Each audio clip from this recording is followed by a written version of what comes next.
Good morning. Doing a number 7 injector on a Epa10 mx13 day cab, not like it really matters, 386.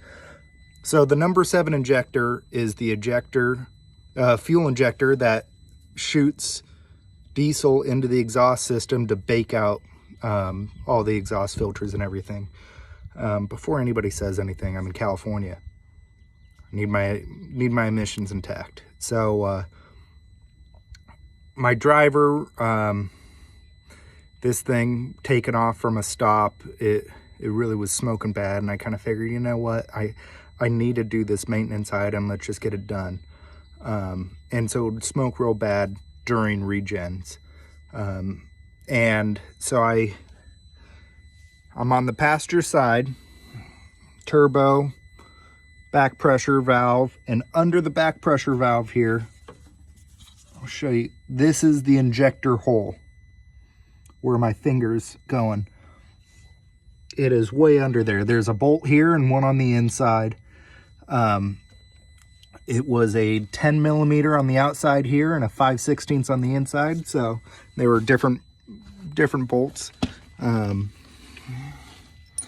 I'm guessing that somebody at one point already changed this stuff out and lost some of the hardware, but I've got it all, so it doesn't really matter. Then it's a 7/8 head for these banjo fittings, I guess they are, banjo bolts, and those go on either side of the injector here, and they have coolant.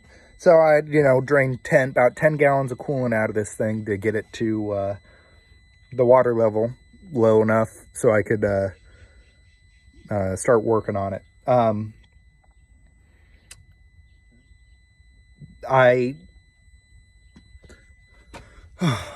mean, there's just so much going on. So this injector goes in there.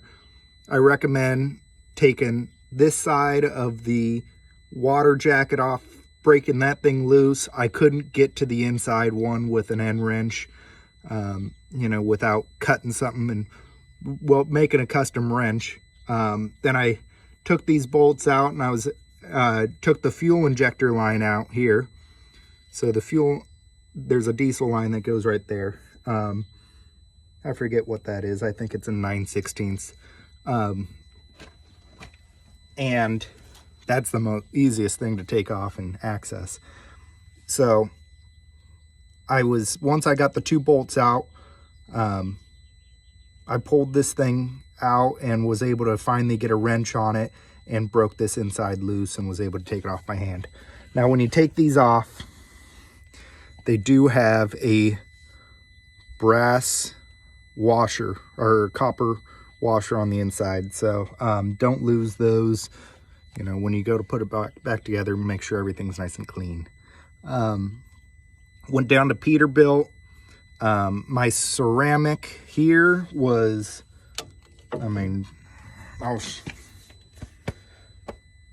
my old ceramic is right down here, just fell.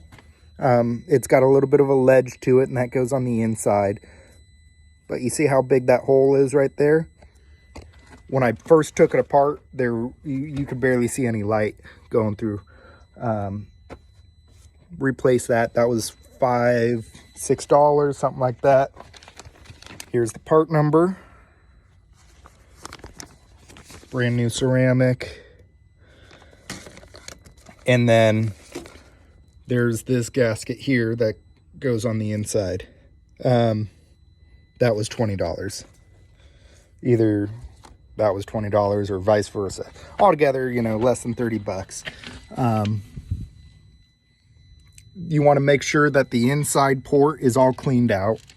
And then I was talking to somebody who's a mechanic on these trucks, and I go, well, do I need to replace it? How do I clean it? So this is the injector here.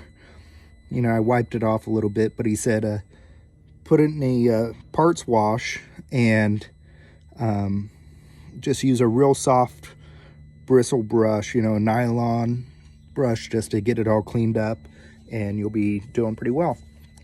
There's a plug on the back side, and that thing was hard to get. So after I unbolted everything, I mean, you can see where it hangs. After I unbolted everything, I was able to pull the injector down, and I was able to get access to this guy a whole lot better. And I was able to take a pair of pliers and wedge it right in there and break it loose.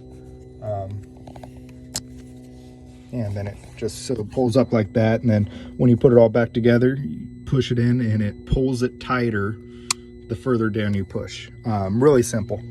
So, you know, if you're having some maintenance issues, or if you're doing some maintenance and you think you might be having an issue with this thing, I mean, this little guy was closed up. It's not going to spray right. You're not going to get your filters cleaned out as well. Just things aren't going to work as well. And if you have an Epa10 like me, it's not the best job. But once you go up to 13s, they change the location of that injector. Yeah, and then just putting things back together. Make sure you got all your little washers. You don't want to lose any of those. And just be careful. I took off this one line. It had, I think they were 13 millimeter bolts and it just kind of went right by it. And I mean, I don't know if I really had to take that off, but I think it did make things a little bit easier. But otherwise, you know, it's going to take you a couple hours depending, and it's $30 for parts. You got the part numbers there. And yeah, good luck. Don't mess up that injector. Like, subscribe, try to do as many videos as I can. I mean, the bad thing about that is I'm doing stuff to my own truck, so it's not like I'm making money doing these videos. I'm spending it. Have a good one.